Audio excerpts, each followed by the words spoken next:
Folks, this is our second fall. Our first one was evidently a one fall with a 5 minute time limit or 10 minutes, whatever it became. But all at once, our stream just went dead.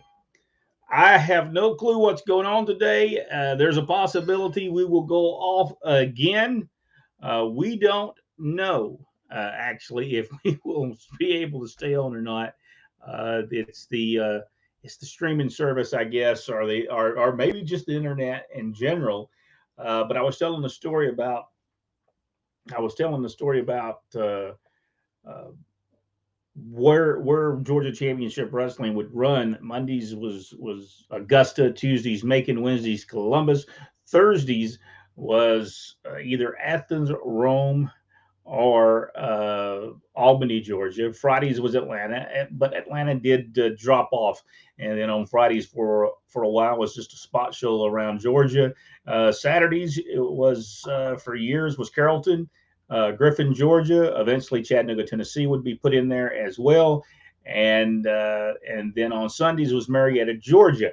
And then Saturday mornings you do TV in Atlanta, and then after TV in Atlanta, you would go to Carrollton, Georgia, to do TV there. So Terry Gordy said, I made more money there because it wasn't as long trips. He said, really, sometimes the Texas territory could have some long trips, uh, but at the same time, they would run right around Dallas. He said, but the traffic was so bad, it'd still take you forever to get to from one place to the other. So we are back on. I will tell you update on. I will give you an update on Rodney. He says he cannot get on.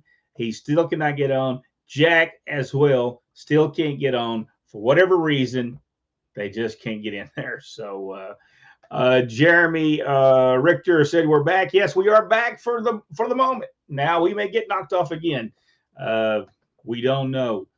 Hasso, are you in the Hurricane Lee's vicinity? No, we're not. I don't know what the problem is because I really believe it's a streaming problem uh, working with our computers tonight for whatever reason. So Brian Pearson, let's see what Brian Pearson's got to say. He said, let's see, wait a minute. You can watch wrestling and tell us about it. What's going on? You can stream it, and they won't do that on TV. They will cut off. They only do that for college football. That's it. So you could watch wrestling and tell us about it, what's going on, but you can stream it, and they won't do that on YouTube. They will cut it off. Yeah, it's it's a crazy world we're living in. What's causing all this? I can't get the live show off your YouTube channel the past few weeks. There's no telling. That's the reason we are in the process of moving to our own web page and to our own 24-hour radio station where we will be playing. Basically, we're going to be a little bit of country, a little bit of rock and roll. We're going to play classic country, classic rock and roll, and then we'll be talking wrestling in between there and some other stuff as well. We're going to be talking about some other stuff on there. And we will be starting that hopefully October 2nd, Monday, October 2nd. And we will be able to control all that. Now, that doesn't mean we won't have streaming problems. I mean, that still could happen. Let's see. I am with you all the way, boys, all the way. Thank you so much, Jimmy. Let's see.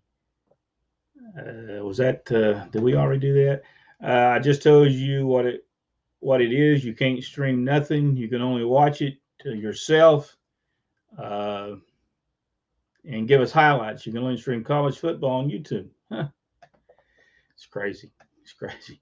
Victor Nash. Hello, everyone. Jackie Rodney to get rid of the McDonald's Wi-Fi. Yeah, I don't know. It kind of shows that we've even tried to get guests on here, and we have had difficulties. This is our third streaming service, and we have tried to get guests on. They can't get on. They've tried to get on, and it's it's just go back to the drawing board for something else, and just we just have not been able to do it. Jeremy Richter, so ready to hear. Let's see. So, ready to hear how Mid South's beginning at the end started in 1185 blow off Jake versus Humongous feud. You know, you know, Jake the Snake Roberts and Humongous. We got here's a. I don't know if people can see this. Let's see if we can uh, zoom in on here for just a second. Let's see if we can get on this, if it'll let me. It may not let me because I'm already on there big time. But here's a booking sheet from Mid South Wrestling, 1985. This is from November 1985. And so let's see. So ready to hear how Mid South's beginning of the end started in 1185. Blow off of Jake versus Humongous feud. Here's what happened during that point in time. Humongous was teaming with the Barbarian, and they were getting over really, really big time. And they were going against Jake the Snake Roberts. And you know what? I'm not for sure who else it was. Maybe Jim Duggan. I'm not for sure. He was teaming with somebody. But we told him, said, listen, really, they want to turn the Barbarian. They said, we need to turn the Barbarian. And we said, I don't know that you need to do that. I remember as a kid, we said, I don't know. I don't know. I don't know if I would do that. I think I would wait for, Humongous and the Barbarian are getting over really strong. Let them go against Jake Roberts and somebody. But they don't do that. And they turn the Barbarian. The Barbarian teams with Jake Roberts. And he ends up going on a feud with Ted DiBiase and Steve Williams. Humongous left because they wanted to take the mask off of him. And he said, without the mask, who am I? Without me being humongous, then really who am I? And I understood what he said there. Here was the downfall. Here was the downfall of Mid South Wrestling. And a lot of people will say, well, it was because of the oil. And that could have been a little bit of part of that. But they brought people in, El Casario, for instance, and he took somebody's place. Unfortunately, El Casario, he wasn't someone prior that was there. They brought Ted DiBiase back, and Ted DiBiase had already been there for such a long time. Jim Duggan, Buzz Sarger was just doing the Tommy Rich Buzz Sarger feud over again, and partly of that because our father was helping booking, was in the booking that time, so he just pretty well done what he did with Tommy Rich, and the booking got really bad when Ken Mantell got there. It even got worse. Not TV wise. TV wise, it was tremendous. There was no better one than Ken Mantell television wise. But the arenas were they were boring. It was like they were never coming back. They wouldn't do anything in the towns, and in the long run, that hurt them. Wendell Cooley, Al Perez being turned into the second edition of the Rock and Roll Express was not good for the company either.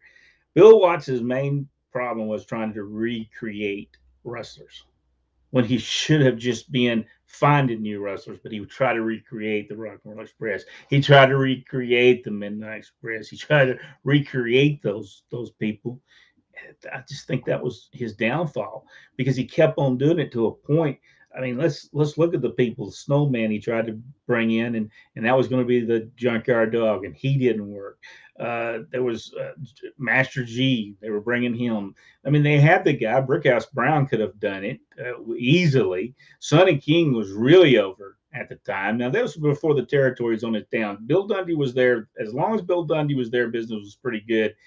When he left, Dick Slater took the book, and business did kind of start going down when Dick Slater was there.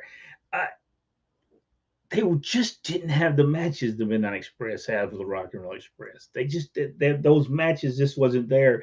Even though I love Jim Duggan and I understand he's in some bad health right now, and I hate to hear that because Jim Duggan always a nice guy, but there was just some things going on at the time that just in 1985 By 1986, the territory was really in a downward slope because all that Ken Mantell did was bring in all world class wrestlers and just do what he did in world class.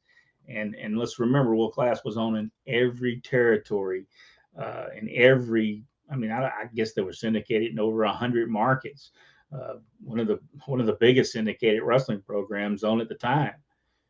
Let's see. Brian says, go to Kick and make your stream. It works over there. Kick. Not for sure I know what Kick is, Brian. Not for sure I know what Kick is. I'll have to look into that. Hey, Brent, do you know much about Lou Thesz's Universal Wrestling Association out of Nashville that ran opposition to Goulas? I don't, I really never knew he did it. Uh, we were in the area, but I don't think he was here 6 weeks. I remember them doing one match, and I remember being publicized. But at that time, we really didn't know the difference. That because it was Lou Thesz, we just thought Nick Goulas had something to do with it. Really didn't know he was running opposition. We just thought that was a wrestling match they were having because the only one I remember was they had one out in the ball field. But as far as what he did, I know he wasn't there long. I didn't. I did watch videos of it in the later years. I never understood why the commentators and Lou Thesz specifically didn't stand up when they were doing interviews, so they didn't have to bend down. So I noticed that was done a lot in wrestling at the time. But you'd think they would at least stood up. At least Lance Russell did stand up when somebody went over there. But I never knew he ran opposition to him until years later. Let's see, Jack. Maybe weather related. It's bad here in Alabama. Yeah, he just can't get on there. Do you remember Jerry the King Lawler versus the guy from a Taxi? Yes.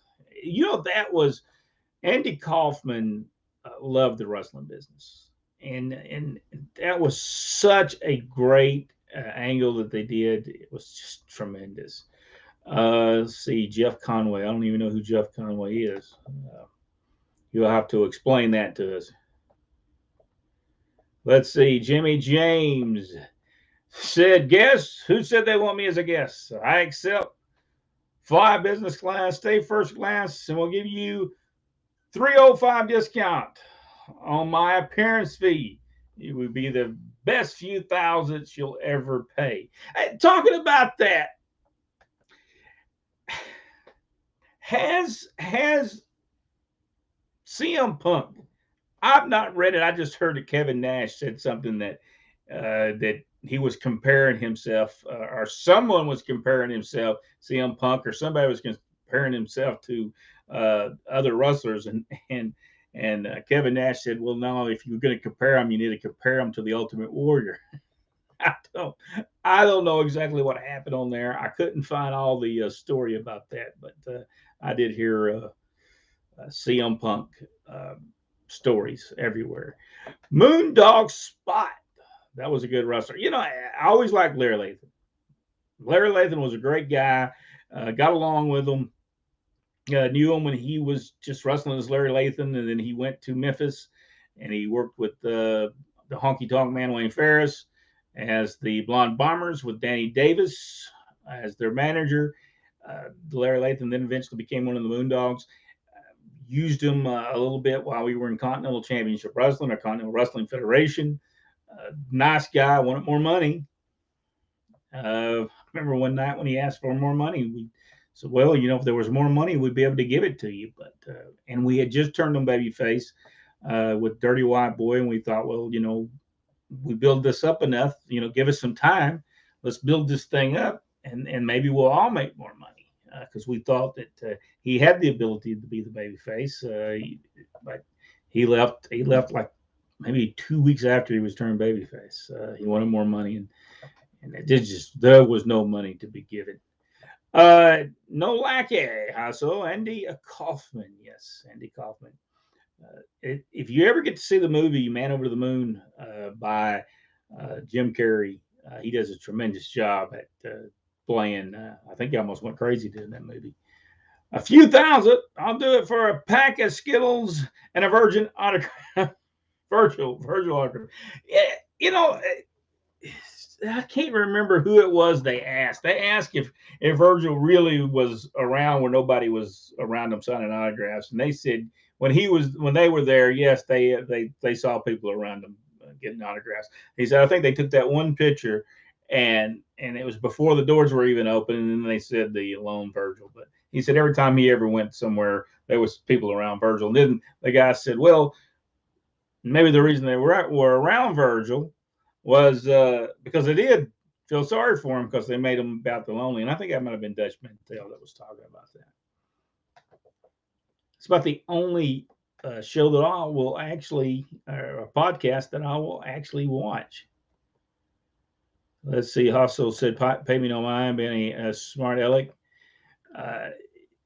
What happened to Brett Sawyer? I don't know exactly what he passed away of. I have, Brett contacted us about 3 years ago. It might have been about 2 years ago. Very upset about what people were saying about Buzz.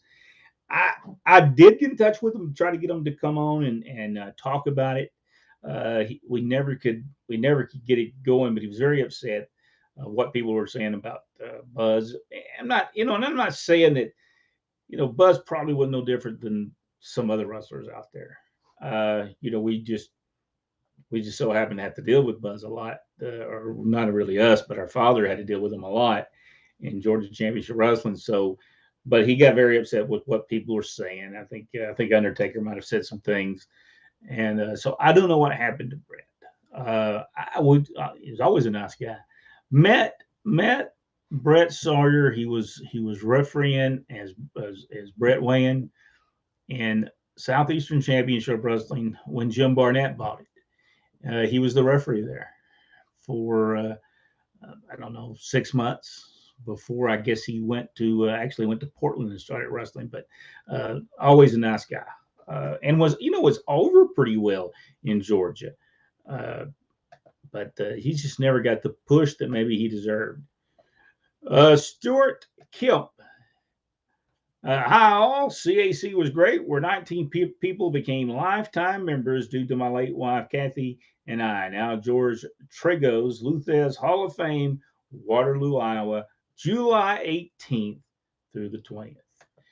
So if you can get there. Conway was another actor from Taxi. Okay, I got you. See, Vince McMahon's father was a good promoter, and Ted Turner, he was another group promoter. Yeah, and it's sad though that we have no actual wrestling people left that own professional wrestling. It's kind of sad that we do not have that anymore, because for years, at least Vince McMahon was one of the last promoters in professional wrestling that came from the wrestling business. Now we have none left. So it's sad. What about Jimmy Crockett? I mean, Jimmy Crockett was a great promoter. He was not his father. He was not Jim Crockett Sr. Jim Crockett Jr. Was not the businessman that Jim Crockett Sr. was. My father got to work for Jim Crockett Sr. Back in the 70s. And he said he was a very smart man. The only problem with Jim Crockett Sr. is I don't think he told his sons anything about how to promote wrestling. I don't think he shared with any of them what he was doing. So when he just passed away, there was no passing of the torch. It just got passed because he passed away. And I don't think I think it was David Crockett that said we didn't even know what he was doing business wise. So they were kind of put in that bad position. Now I think Ringley that was there, I believe he knew what was going on. So that's the reason he was there for so many years. But Jim Crockett had a great business for a long time. I think the downfall of Jim Crockett Jr. In Crockett Promotions at the time was just really allowing Dusty to keep on booking. I don't know if it's about the airplanes or all that. I think it's just a little book too long. McMahon Sr. was originally offered the deal from Kaufman and ironically said no because he felt it wouldn't be believable. That's the reason he didn't want it. That was Vince McMahon Sr. He took wrestling serious, where really Vince Jr. took it a completely different way. Brian Pearson, did you like AWA wrestling? Um, you know what? There was parts of it. I loved watching Nick Bockwinkel. Love watching Nick Bockwinkel, Ray Stevens. So yeah, there was a lot of aspects of AWA that I enjoyed watching. I'm not for sure though. In retrospect, as far as that, I don't think it was as good as Southern wrestling was. And when I say Southern wrestling, I'm talking about Georgia Championship Wrestling. Uh, Jarrett Promotions, even Nick Goulas, Roy Welch Promotions, Florida Championship Wrestling from Florida, Houston Wrestling, wrestling from Texas. I always thought that type of wrestling was a little better than AWA, but you couldn't see anything any better than Nick Bockwinkel in the ring. I never liked Vern Gagne so too much, but but Nick Bockwinkel I thought was number one was a classy guy and one of the nicest guys in the wrestling business. Jeremy Richter, Undertaker mentioned Buzz took his cash for training and split town. Magnum said the same thing. Yeah, I believe he did that to a couple of people. I don't think Buzz Sawyer was a great person per se. But I don't think nobody can take away the ability he had inside the ring. Man, when he was on, there was no better than, and I wouldn't want to mess with Buzz Sawyer. He was legitimate. I mean, if he wanted to hurt you, Buzz Sawyer could do so, and it didn't matter how big you were either. Buzz was a tough person. If he just stay off of the if he just stay off the stuff that he was on, it would have been a whole lot better because Buzz was very good at what he did. What do you think about Wendy Richter? I thought she was tremendous. I remember seeing Wendy Richter the first time was in Mid South Wrestling. This would have probably been 1984, maybe the beginning of 1984. She came in with I think four other lady wrestlers, and I'm thinking I'm trying to think Velvet McIntyre maybe was with them. Um, Princess Victoria, and I can't remember the other person. But they came in, and that from that moment, when I seen Wendy Richter, I said, "Boy, there's something there." They used him. They actually used him or used her to do an angle with Jim Duggan where she put Jim Duggan to asleep, and man, it worked. And it worked. And I just think they could have really done more with Wendy Richter than they did. Wendy Richter has also watched her stuff from Japan. I've never seen her stuff from Japan. I'll have to go and see that stuff from Japan because I have never seen it. I see Rodney he's trying to get on, but I see his videos not working. Reggie Sanders, UWF and AWA brought up so much talent. Yes, they did. Yes, they did. There was a lot of people that became huge stars. Ric Flair, the Iron Sheik, just so many of them. When WWE first came on TV, it was a cartoon first, and then they let's see, and they went to a match. I remember that. You know, there was a cartoon. What Vince McMahon to me, what Vince McMahon was good at is changing with the times. He never stayed stale until recently. You think about the different stages he went through. He went through where it was all about kids, and it was all he took everything and pushed it towards kids, and then that started not doing well, so he went a different route, and then that didn't do well, so he went to a different route. If you think about it, his product has changed the same since 2000. Now, over 24 years, 23 years, stayed exactly the same. They do the same format that they've done for 23 years. Maybe they'll change that, but I doubt it since Vince McMahon will still be in charge. So it won't change too much. Let me see if I can turn this logo off. It's kind of in the way.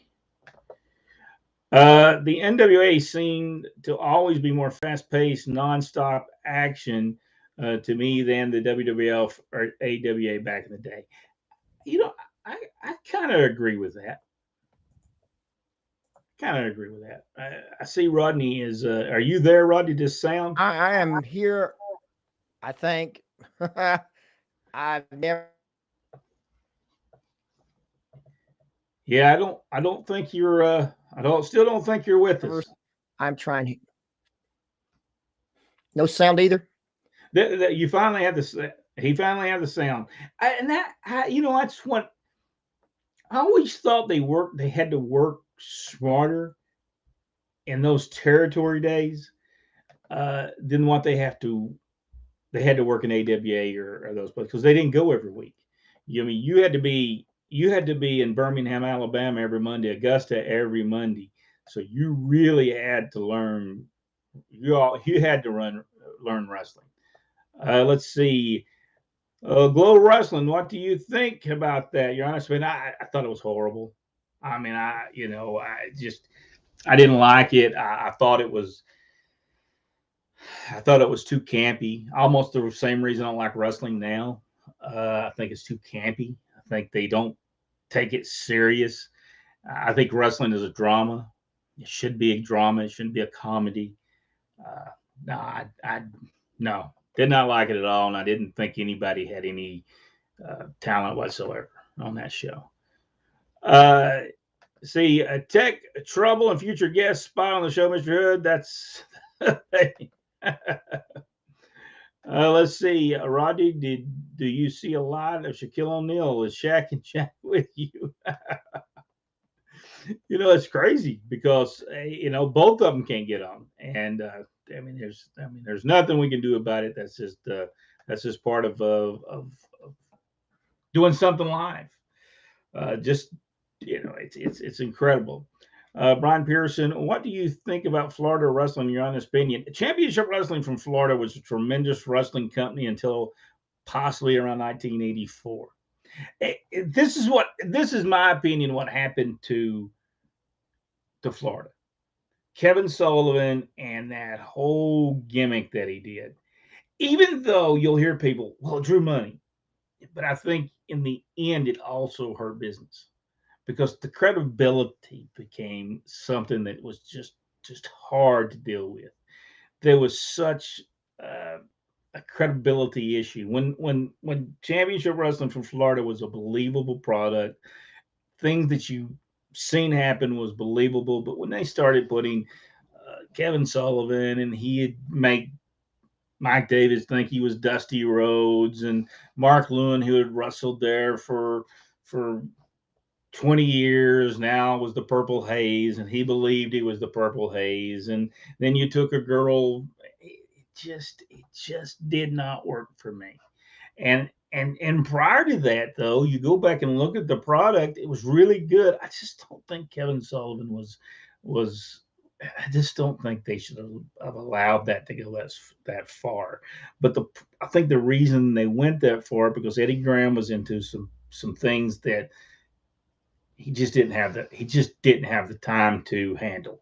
And I think if he would have been the same Eddie Graham in the 1970s, I don't think he would have ever allowed that to happen. I don't think so.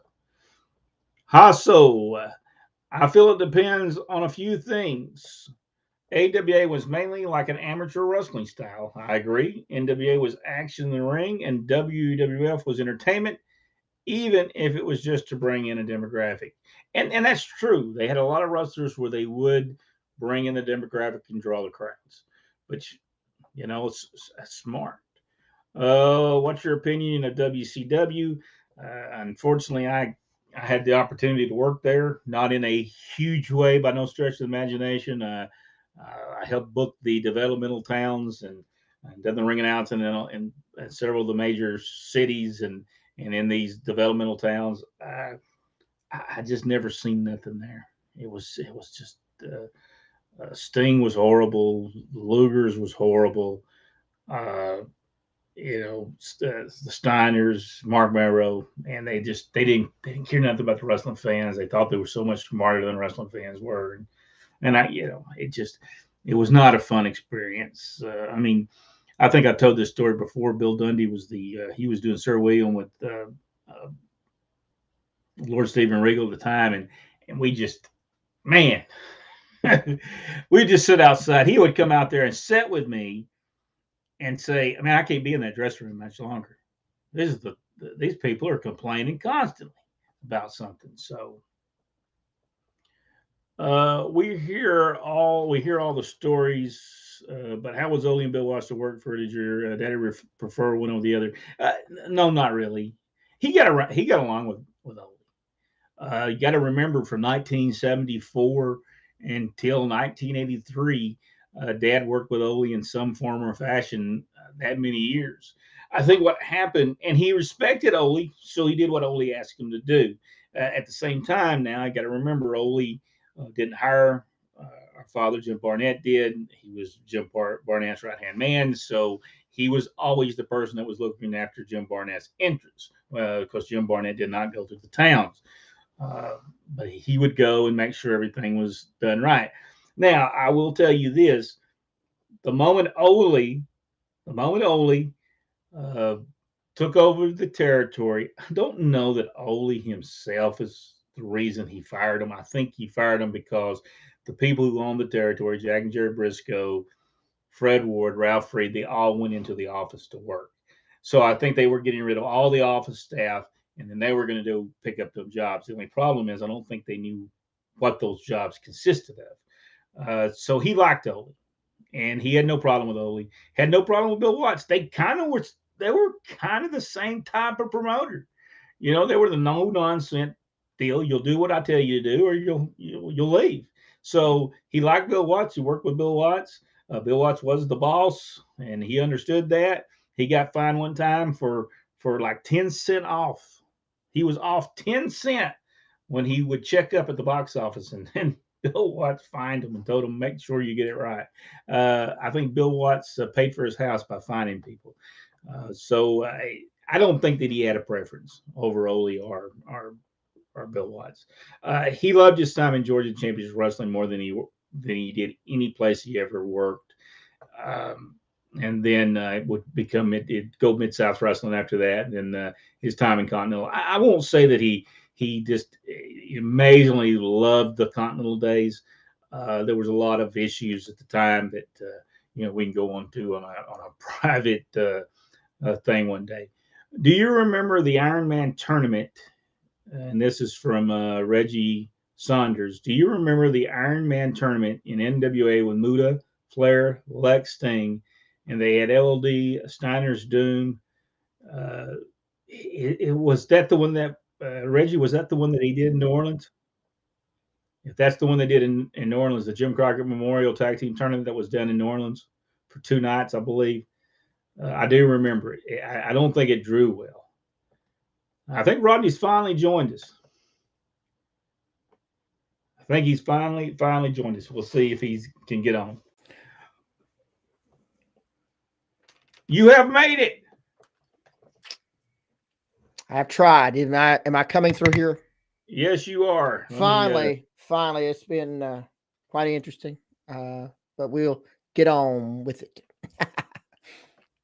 We are talking right now. We're asking a question. You said, "What about Mid South Wrestling? What happened to it? Why is it not around no more?" Well, Rodney, we talked about this at length one time, and I know that when they talk to Bill Watts or they talk to any promoter for that instance, it was always an excuse of why the territory went out of business.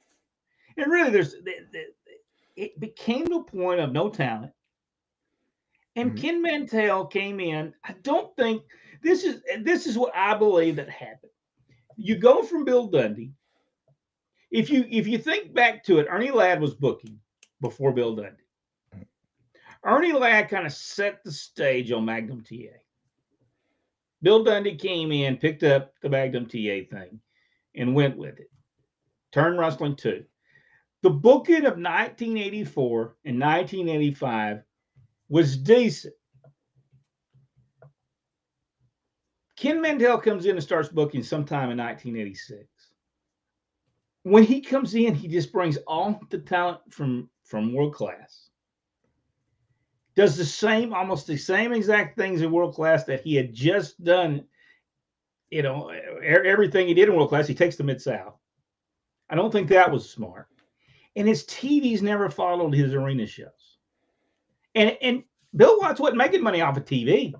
He was making money off of arenas, and it was like Ken Mantell didn't even care if the arenas drew or not. And that's the way that Bill Watts was making his money. And Bill Watts was just sitting there, and I guess at the time in Dallas, Texas, doing nothing. Well, it certainly seemed that way. You're absolutely right. It basically was a replay of what he had just done at World Class, and that show played predominantly throughout the entire Mid-South area for sure. To the fact is and another mistake was made is when, just like Georgia Championship Wrestling did, World Championship Wrestling changed its name, so did Mid-South with Universal Wrestling Federation, and the Universal Wrestling Federation was nowhere near Mid-South Wrestling.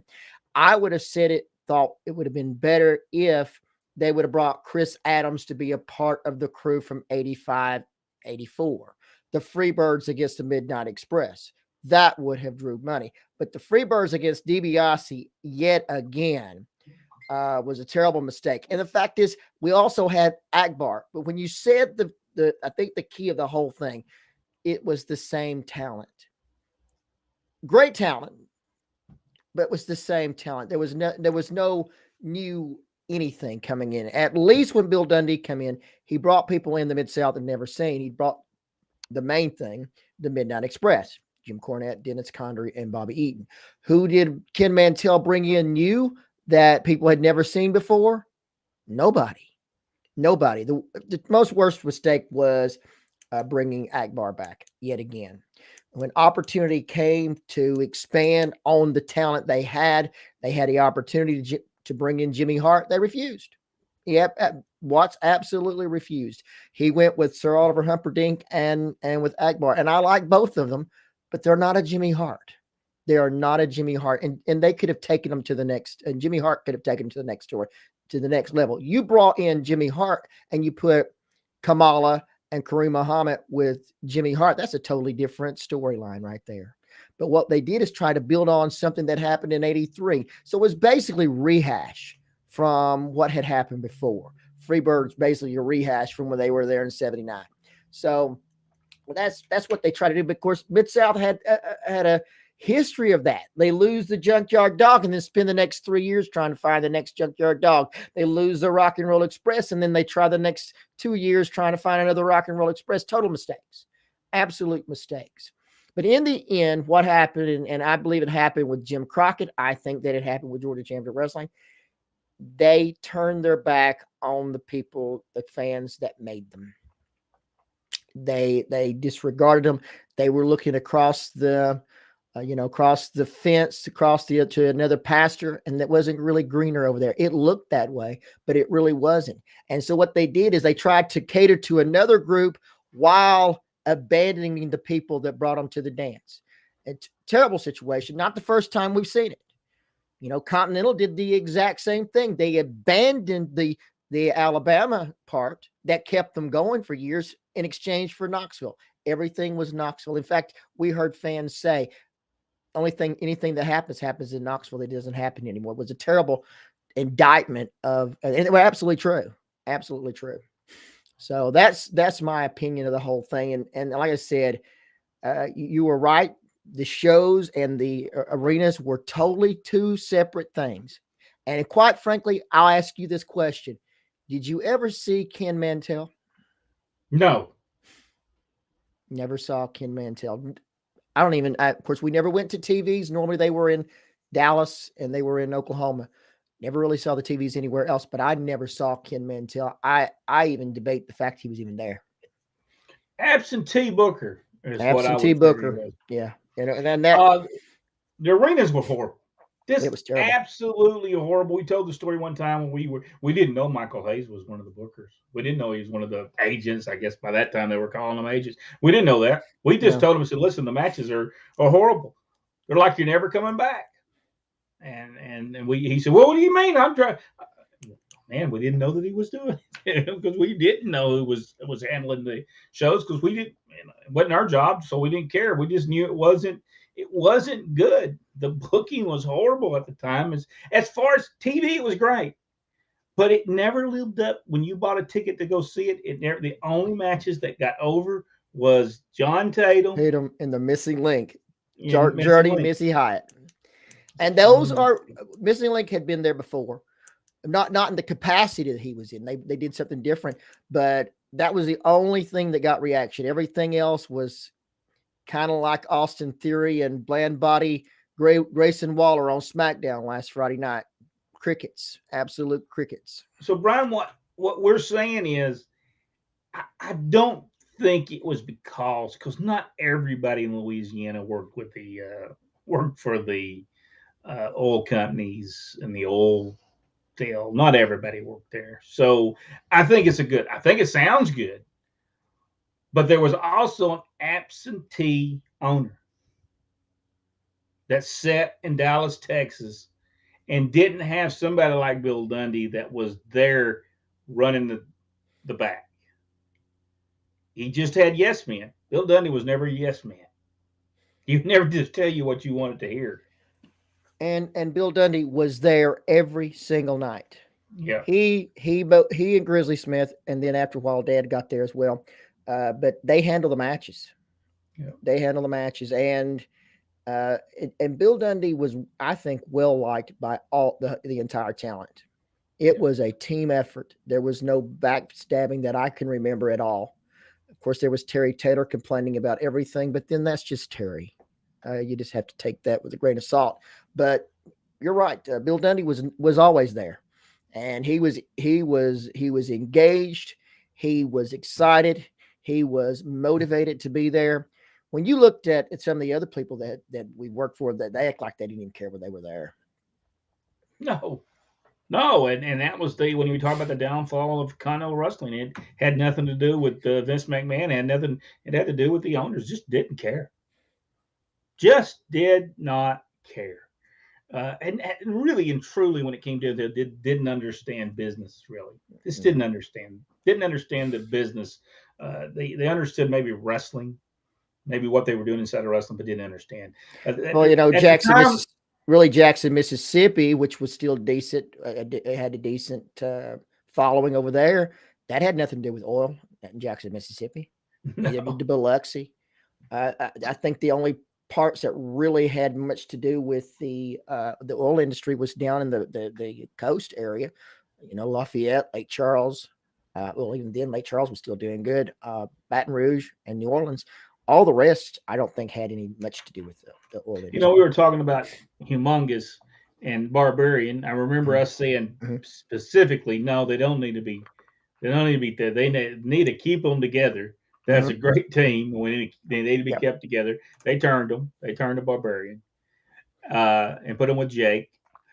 I will admit, Jake Roberts and the Barbarian drew great houses with Steve Williams and Ted DiBiase.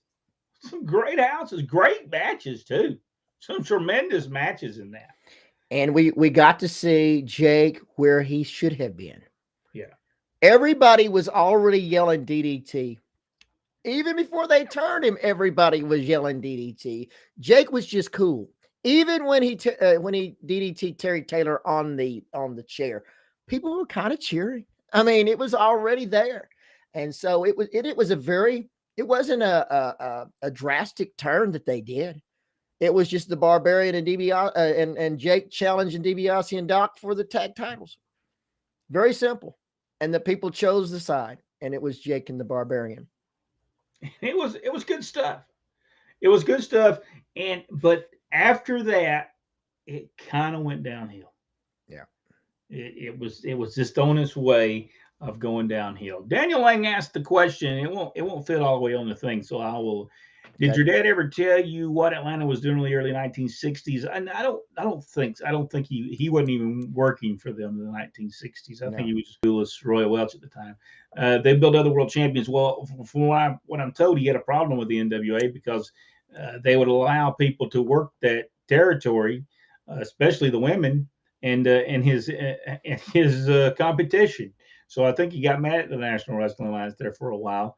It was over that. I think it was really over them allowing Wolf, which was booking the lady wrestlers, allowing them to wrestle in the independents, the outlaw promotion. So he just said, well, I guess, all right, that's fine. I understand that. All right. So then he starts taking talent from Georgia and allowing them to work against some NWA promoters in other cities and said, well, since you didn't care about that, then you won't care about this. Well, so it's, I think we read that story on one of the things we did. Hasso Yeah, it was said on the Georgia, thing, wasn't it? yeah, it was later WCW pay-per-view, and I'm not for sure what I was saying. I believe Flair said it was a waste of time. Brian Peterson, what do you think? Let's see. What do both of you think about Ric Flair and Charlotte Flair, in your honest opinion? I think Rodney will tell you what he thinks about Flair. Flair was. I'll just my honest opinion. Flair was. If you had a world champion, the way he carried himself, the way he dressed, the robes, absolutely perfect. There would be, as far as the image of a world champion, nobody better, nobody better. But when it came to and we witnessed this in Panama City, where they had the exact same match every other week for about 2 months. The exact same match. And it wasn't us that pointed that out. It was our mother who sat there and pointed it out. Made me mad the first time she said it, because I thought, well, what are you talking about? The people are standing. She said, well, that was the same match we just got through seeing. And then after she pointed it out, we started to see it was the same spots in the same spot at the same place. The match would go, Bob would get Flair in the figure 4 in the middle of the ring, the place would pop, and then they would have them from that moment on. It was the same routine every night. But as far as professionalism, yeah, I think as far as being world champion, I think he was a great image for the world champion. But in the long run, having the same match, being caught in the same spots was detrimental. As far as I'm concerned, it exposed the business worse than anything that anybody else could do. As far as Charlotte goes, Charlotte is outstanding. She is a superstar, just a tremendous addition to any roster you would have, to any show you would have. I'm not sure what they're doing with her right now. They're really not featuring her in a big way right now. But I think that when you say star, Charlotte Flair is the template for what you would want to be today as a star in professional wrestling. Let's see. What about the Road Warriors? Brian Peterson said, what about the Road Warriors? I thought they were tremendous.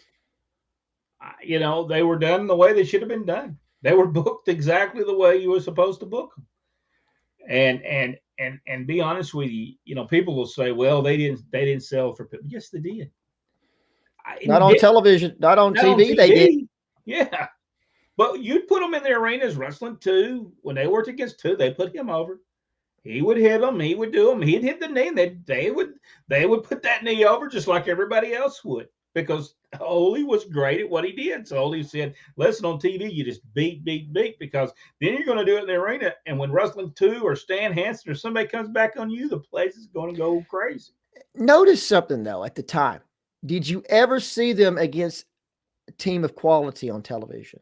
No. You know what I'm saying? It was always mismatches, pretty much. The only time I don't recall is when they got beat by Tim Horner and Brad Armstrong on television. Yeah. That's the only time, but they've never had any kind of stiff competition on television. Now you can watch them in the Mid-South. They did. They put them against Duggan, and I believe they put them against Duggan and Junkyard Dog on television. Totally different aspect when you see them in that way. Let's see if it but was. They were done perfectly. Okay. Yes. They were done perfectly, because it came to the point where they had no choice but to turn them. Had no choice. Just like Jake had no choice. If it wasn't for Bill Watts and Ric Flair, there'd be no Sting. Bill Watts more than Ric Flair. Eddie Gilbert helped him out a lot, though. Yeah. Teaming with Eddie Gilbert was the best thing that had ever happened to Sting. He really needed to team with somebody. Yeah, he really did. Sting was actually the better wrestler for sure. But yeah, it something clicked once they got the Warrior away from Sting, and it was Sting and Eddie Gilbert. You're exactly right. It was like that. It's just like with Arn Anderson and Jerry Stubbs. Something overnight just clicked. with Sting, and he became just a tremendous wrestler. And I agree with you to a certain extent about Flair. Flair in the Clash of Champions, which I believe was the first Clash of Champions, that match made Sting for sure. Yeah. And I do believe that first Clash of Champions was against WrestleMania, was it not? I think it was. I'm almost sure it was. Hasso said Gary Hart pretty much like Mantel as much as Cornette likes Russo. I don't think I ever met Ken Mantel. I have never seen him. I've never met him. I've never seen him. I think if he would have came up to me, I would have knew who he was. No, I don't. I think you're right. We never saw him, but we was now to our deal. We was not there long. No, and most of the TVs were done in, like I said, Dallas and in Tulsa, Oklahoma City. They didn't do them in the Louisiana part anymore. Bill Watts would have stayed in his territory. If the Crockett's would have stayed in their territory, they'd been much better off. Exchange that talent for sure. Yeah. Yeah. Because let's be honest, if they would have been able to send the Freebirds, Ted DiBiase, and Dr. Death to work for the Crockett's, and the Crockett's would have sent whoever from over there, say the Russians, down to Mid-South, that would have been a win-win for everybody. And I think the Crockett's did the Freebirds wrong. I really do. They did not. I know they had the Four Horsemen, but I think the Freebirds would have been a tremendous addition to that. And they never really pushed them. When Eddie Gilbert apologized once and then attacked him with the Russians, I thought that was great. The only problem with Jeremy, they had done it so many times by then that people just didn't care. They had seen it since. I think Bill Watts, that was his 22nd time coming out of retirement or something. I mean, it was just, it works, but because he had came out, didn't he come out since 1983, he had come out of retirement to wrestle against Jim Cornette. He had come out of retirement to go against Akbar. I think it was Akbar. He come out of retirement to work against somebody else. Was it the Dirty White Boys as well? Dirty White Boys, yes. He came out of retirement for they called them draft doctors, and yes, and then because in the Superdome they brought Sergeant Slaughter, and Bill Watts worked with him everywhere else. Yeah, so I mean they had done it. So by that time, it just did not work for him. It was good. It was well done, but people by that time just didn't care. And the one angle. And I remember making the pitch. Dad made the pitch in the booking committee, and nearly caused Watts to have a breakdown of some kind, possibly a heart attack, when he made mention that he suggested that Joel Watts become the manager, because they were looking for a manager at the time, to become a manager. And later on, Bill Watts turn and be the that would be completely something different and be the head guy. And he said, I just can't do that. I won't have that. My son and be trying to run Mid-South Sports. He said, well, that's the reason you don't put yourself as the president anymore. You bring a figurehead in and let them be the president. But yeah, that didn't get over, but it would have been something completely and totally different that they had seen in that territory for years. And it was rejected, before Dad got it completely out of his mouth. Daniel Lang, apparently there was even a Georgia version of the World Heavyweight Championship. Eddie Graham was brought in to Atlanta with that title. And they could have been all kinds of other things we just didn't even know about. Jeremy Richter, watching Jake wearing the Humongous mask, battling Humongous in the cage is like watching wrestling from another planet compared to today. Didn't Barbarian turn on Jake? He did as well. Yes, and we thought that was a stupid idea as well. That was a terrible idea. And the Barbarian, I think, was at that point teaming with Humongous at that point. And because of the rumored rattlesnake match for the Superdome, Barbarian left. Yeah, he didn't want to get bit by a rattlesnake. Let's see, and then we'll ask this one more question, and then we'll get off of here because we went been home. Guys, it's been my computer was updating for almost an hour and a half. I will say what I think. Pat Patterson, I think it showed that in WWF he was the man that had all the ideals, and I think he brought something good to the table. I think he's talking about probably Jack Briscoe Jerry Briscoe. Jerry or Briscoe, Jerry because Briscoe.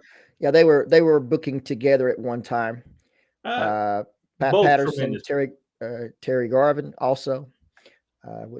Regardless of their controversies, you have to admit the brain power and the lineup of the matches were quite superior than what they are today, in my opinion. And I'm gonna be honest with you, anything exciting, anything spectacular that happened in the wrestling business, the Briscoes was right in there with it. They were always in the middle of it. They We're sure always were. in the middle of the something. Didn't they even bring Watts back in a mask at one time? Yeah, the Midnight Rider. Oh, that was the greatest disaster that had ever been perpetrated. Okay. We wonder to this moment, to this day, I will never understand this.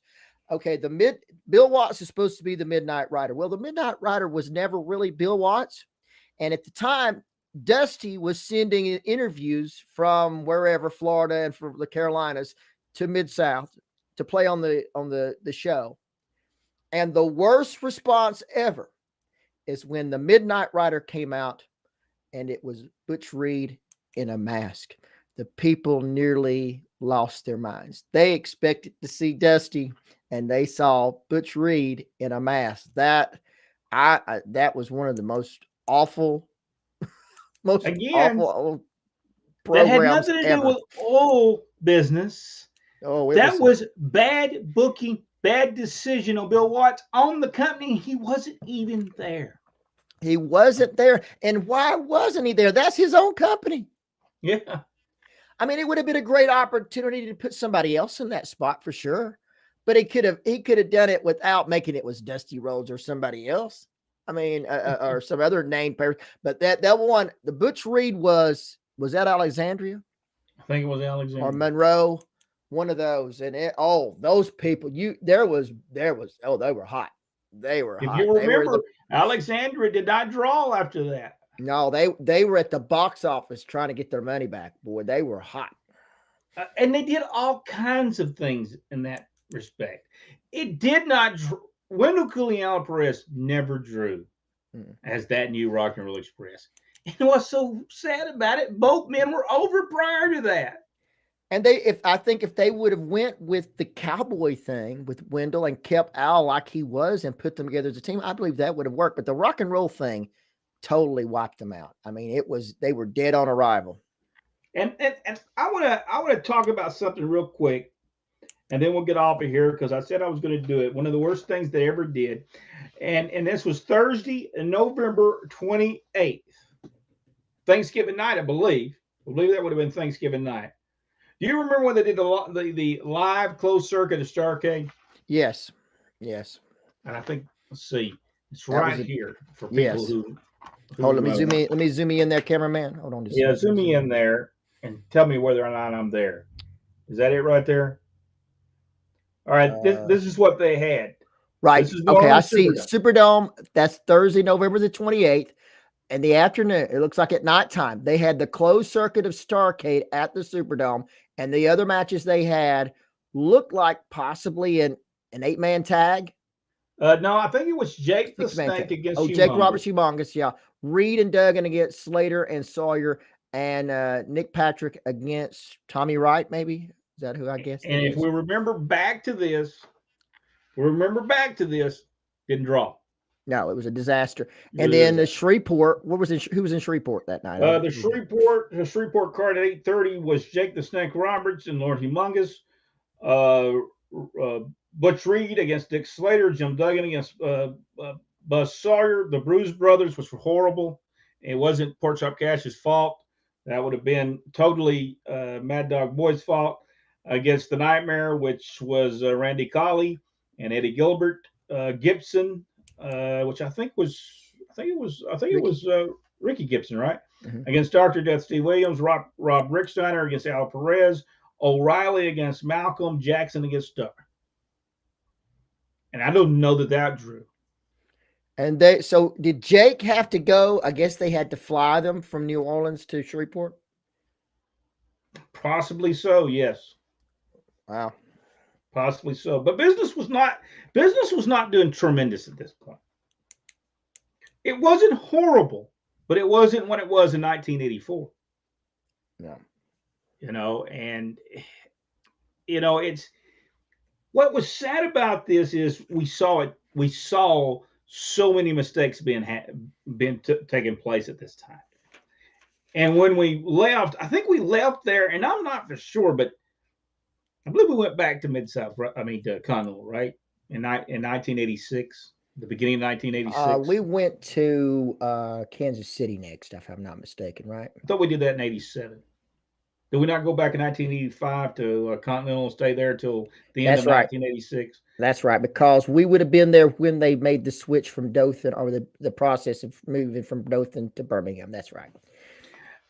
Then we leave. We go to Kansas City, which was horrible. Business was always horrible. The only town that ever did any good was St. Joe, and I was trying to think about that guy. Sonny Myers was the guy that ran that town. That was his town. Tremendous guy, though. Tremendous guy, and understood the wrestling business. He was the only person that actually would listen to what you had to say, and had some he and Dad got along great.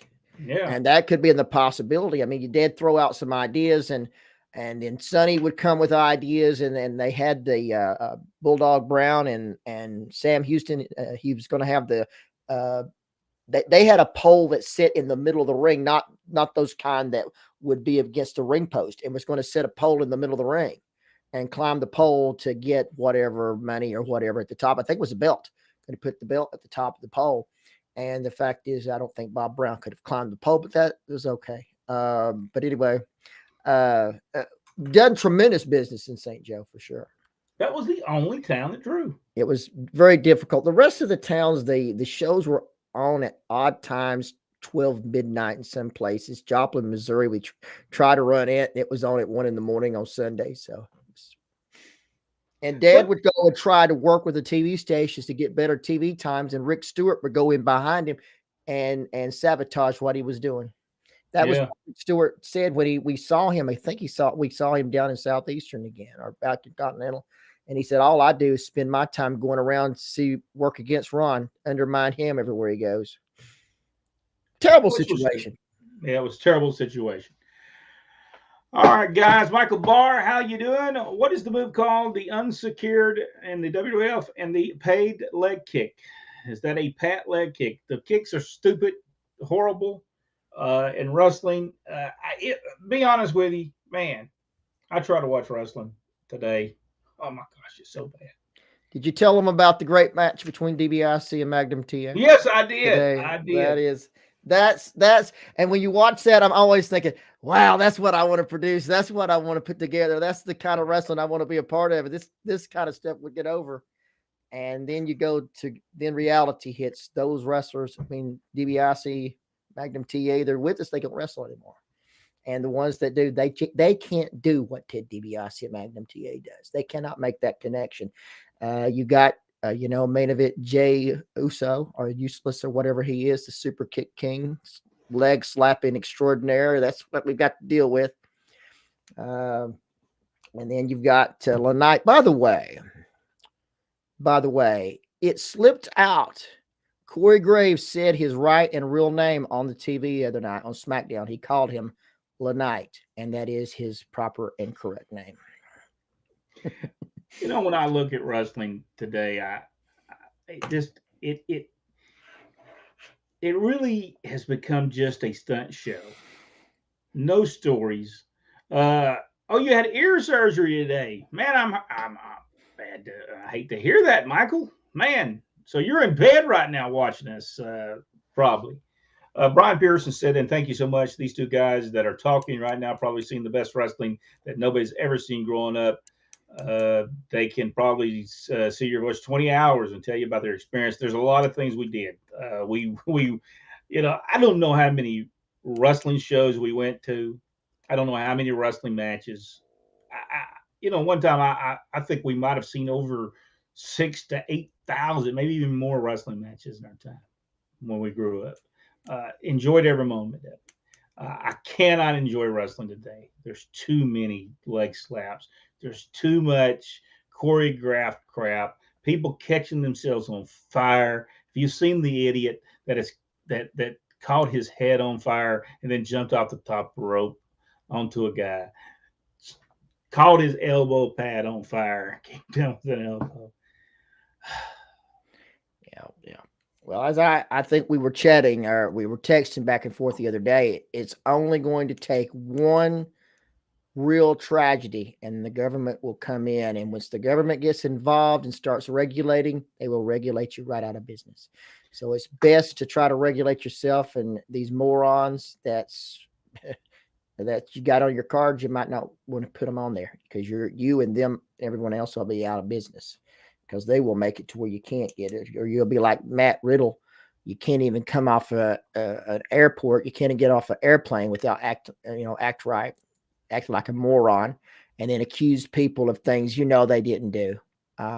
Absolutely insane stuff that's going on. And the fact of the matter is, WWE knows that there's a problem with him, but they continue to give him chance after chance after chance. And after this, maybe this is the end for him.